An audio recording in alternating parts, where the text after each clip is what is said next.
Bonjour à tous, bienvenue dans cette quatrième vidéo sur l'hypersensibilité. Aujourd'hui, on va parler de l'amour et des relations que les personnes hypersensibles entretiennent dans les relations amoureuses ou entre elles et dans les amitiés.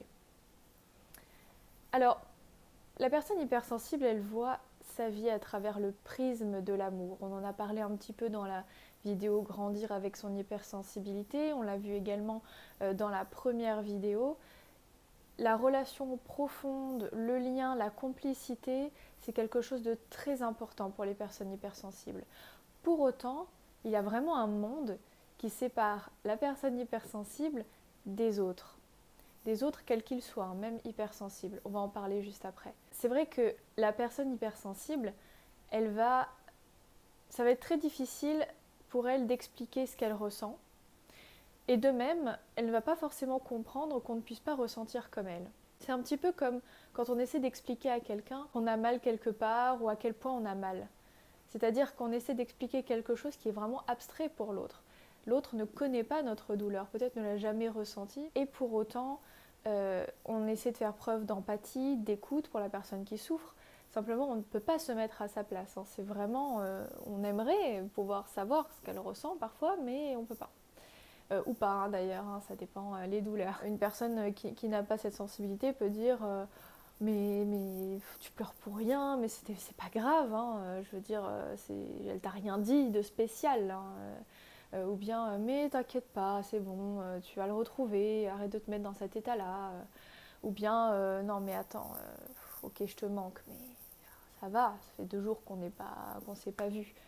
Et ben tout ça en fait, c'est des remarques qui sont d'une personne qui n'a pas cette sensibilité à une personne qui l'est, qui a cette sensibilité-là. Et ce n'est pas forcément quelque chose de compréhensible. Et à l'inverse, une personne hypersensible va pouvoir avoir ce type de remarques.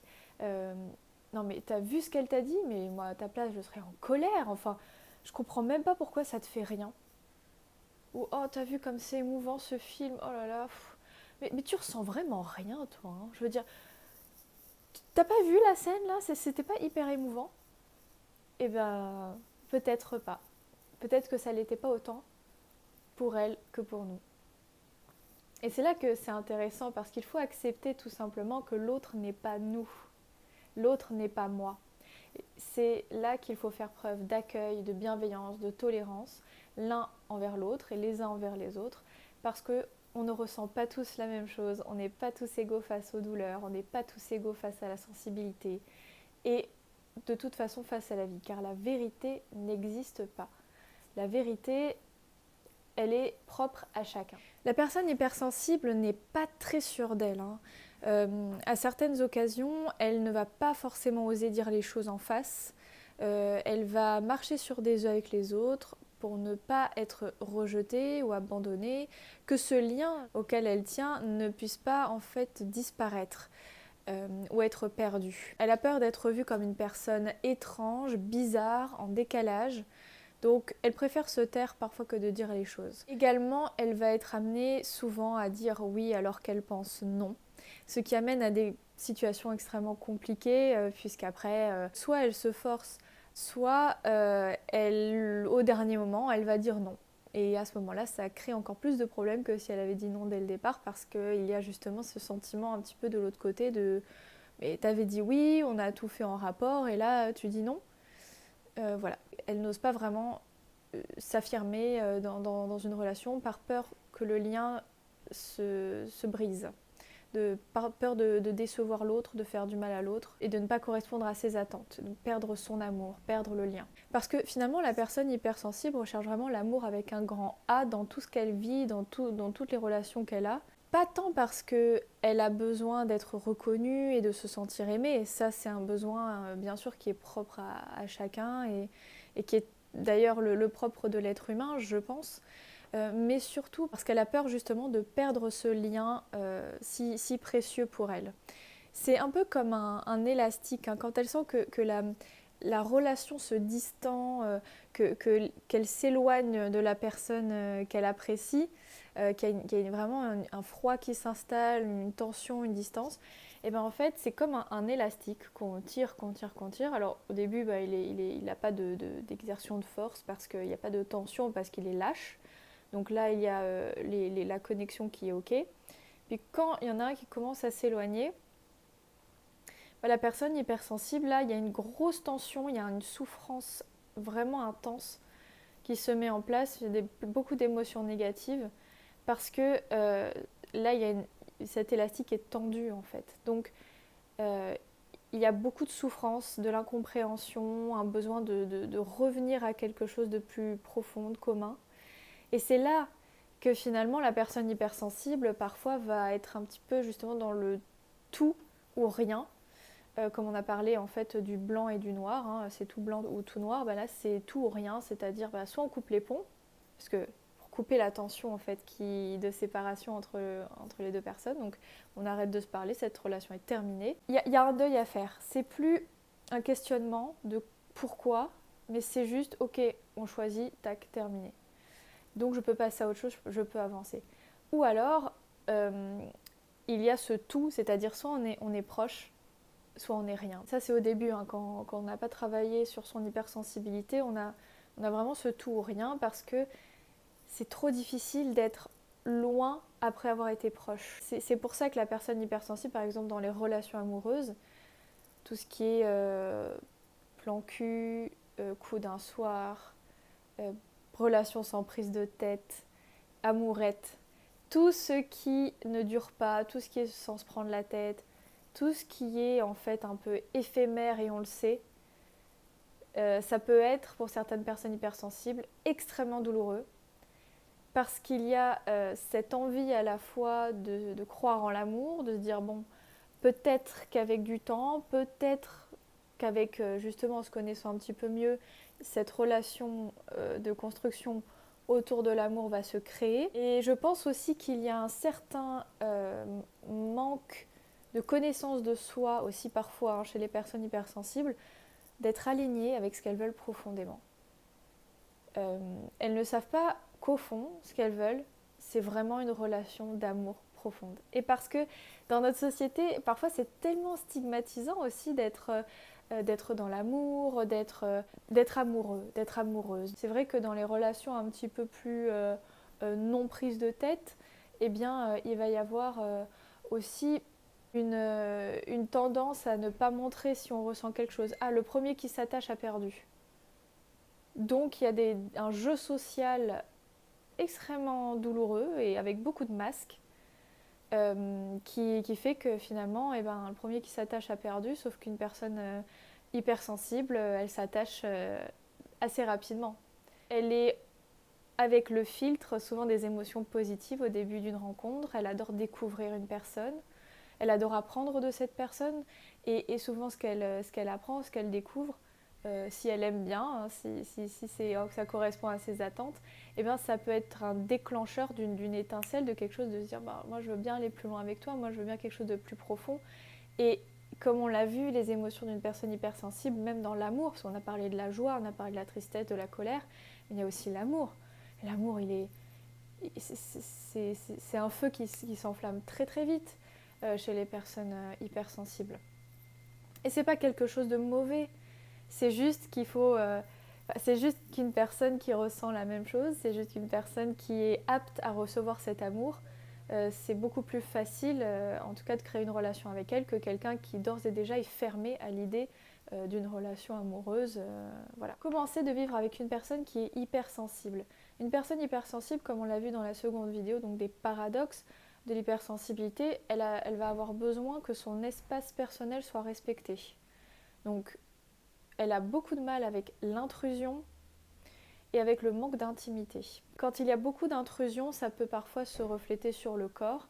Donc, il peut y avoir par exemple des éruptions cutanées, de l'acné qui sort parce qu'il y a trop d'intrusion, trop de personnes qui rentrent dans cet espace personnel et le corps décide de dire non, là il y a une barrière en fait, je ne veux pas être vue, je ne veux pas voir les gens. Et ça isole. Et c'est pour ça que c'est important de respecter cet espace des personnes hypersensibles quand on vit avec elles. C'est quelque chose dont elles ont besoin physiquement et émotionnellement. Certaines personnes sont privilégiées et ont accès à cet espace personnel de la personne hypersensible. Ça peut être le cas d'un partenaire amoureux, d'une belle amitié, de certains membres de la famille. Ces membres-là, ces personnes-là, ces proches-là vont avoir accès à la vulnérabilité de la personne hypersensible. Parce qu'il faut savoir que quand on ignore son hypersensibilité, souvent on essaie de se montrer très fort, invulnérable. Voilà, on est atteint par rien et à la fois, comme je vous avais dit dans la vidéo Grandir avec son hypersensibilité, ça bout au fond de nous. Donc il y a des réactions qui sont improbables, des réactions qui sont beaucoup plus fortes que ce qu'on montre d'habitude, mais au fond c'est toujours là, c'est pas accepté. Donc une personne qui rentre dans le quotidien d'une personne hypersensible et qui est privilégiée à cet endroit-là, eh bien va avoir accès à sa vulnérabilité. Elle enlève l'armure, elle pose le masque. Et là, elle peut être elle-même. Et, et c'est incroyablement beau parce que c'est vraiment un partage très intime que la personne hypersensible offre avec certaines personnes. Ce qui est intéressant d'apprendre en tant que personne hypersensible, c'est d'être vulnérable. En fait, se montrer tel que l'on est, vrai visage, sans masque. Parce que même si c'est apprécié ou non, de toute façon, c'est nous, c'est nous-mêmes. On est comme ça. Et le masque fait parfois beaucoup souffrir aussi. C'est très lourd à porter un masque. Donc c'est vers ça qu'il faut tendre en tout cas, être complet en permanence et pas devoir se couper en deux quand on est en présence d'autres personnes. Alors j'aimerais bien ajouter aussi une petite notification par rapport aux personnes hypersensibles entre elles. Parce que là-dessus, on pourrait croire que des personnes hypersensibles s'entendent très bien puisqu'elles se comprennent. Mais en fait, pas vraiment, ça dépend. Disons que les personnes hypersensibles ne le sont pas de la même façon. Donc il y a des sensibilités différentes. Ça dépend du niveau de tolérance aussi des deux personnes hypersensibles, à savoir que plus on est tolérant à l'accueil de l'autre, plus c'est facile d'être en relation entre personnes hypersensibles. Mais si par contre voilà, les deux personnes sont très hautes au niveau des sensations négatives, des émotions négatives, et en plus de ça, font une projection empathique, j'appelle ça comme ça parce que disons les personnes hypersensibles ont tellement l'habitude de se fier à ce qu'elles ressentent, elles ne peuvent pas faire autrement, c'est imposé à elles, que parfois elles le projettent sur l'autre. Ah, je ressens que cette personne est une manipulatrice, donc je vais projeter sur elle, c'est une manipulatrice parce que je le ressens, donc c'est vrai. Sauf que ça ne marche pas à chaque fois, ça ne marche pas du tout à chaque fois. Parfois, on a l'impression nous-mêmes de manipuler l'autre, et du coup, on projette sur l'autre que c'est lui qui nous manipule. Et ça marche avec beaucoup de choses. Je suis en colère, donc c'est l'autre qui est en colère. Je suis triste, donc c'est l'autre qui m'a rendue triste. Parce que lui-même, il doit avoir un problème. En fait, il faut vraiment faire preuve de tolérance par rapport à ça et calmer les émotions. On parlait tout à l'heure de la façon dont les personnes hypersensibles ont du mal à dire ce qu'elles pensent en face. Eh bien, parfois, elles vont utiliser des chemins un petit peu différés. Soit une personne intermédiaire, bon bah tu lui diras que j'ai pas du tout envie qu'elle fasse ça ou qu'il fasse ça. Sauf qu'un intermédiaire c'est une très mauvaise idée parce que alors il y a nous ce qu'on ressent et comment on aimerait l'exprimer. Mais la personne intermédiaire, elle pareil, elle sait pas ce qu'on ressent, donc elle va transmettre le message mais peut-être pas du tout de la bonne manière ou en tout cas de celle qui nous conviendrait. Donc il y a l'intermédiaire par exemple du message SMS, de la lettre. Tout ça bien sûr avec de la communication non violente. C'est vraiment quelque chose à apprendre.